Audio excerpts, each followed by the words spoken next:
মুখ্যমন্ত্রী আমাদের সচেতন করে দিয়েছেন। ফলে দেখুন এই বছরটা তো কুম্ভ হবে না, তা আমাদের দর্শনার্থী এবং পুণ্যার্থী সংখ্যায় বেশি হবেই। এখন থেকে দেখছেন তো কত লোক আসছে, বিভিন্ন জায়গা থেকে আসছে চলে যাচ্ছে।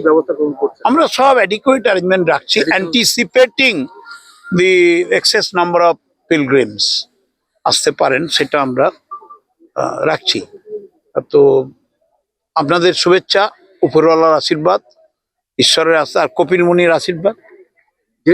জেটি ঘাটগুলো প্রায় প্রস্তুত। ইয়েস ইয়েস, আর একদম ফিনিশিং টাচ, একদম মানে লাস্ট মোমেন্ট ফিনিশিং টাচে আছে। আশা করি ঈশ্বরের আশীর্বাদে, আপনাদের শুভেচ্ছায়, ভগবানের শুভেচ্ছায়, উপরওয়ালার আশীর্বাদে,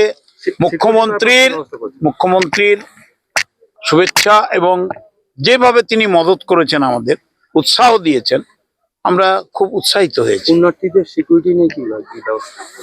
ভীষণ ভীষণ টাইট সিকিউরিটি অ্যারেঞ্জমেন্ট হচ্ছে। পুলিশ এই ব্যাপারে সজাগ এবং highest authority from DGP to OC. Coast guard নেভিকে কোস্টাল গার্ড, নেভি, এয়ারফোর্স, তারপরে আমাদের আর্টিলারি, 3 রিজিওনাল হেডের সঙ্গে কথা বলেছেন ম্যাডাম।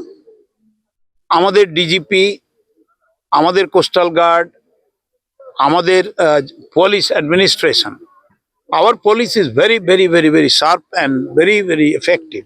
তারা নিজেরা সব রকম মুখ্যমন্ত্রীর নির্দেশে তারা সক্রিয় হয়ে ওঠে।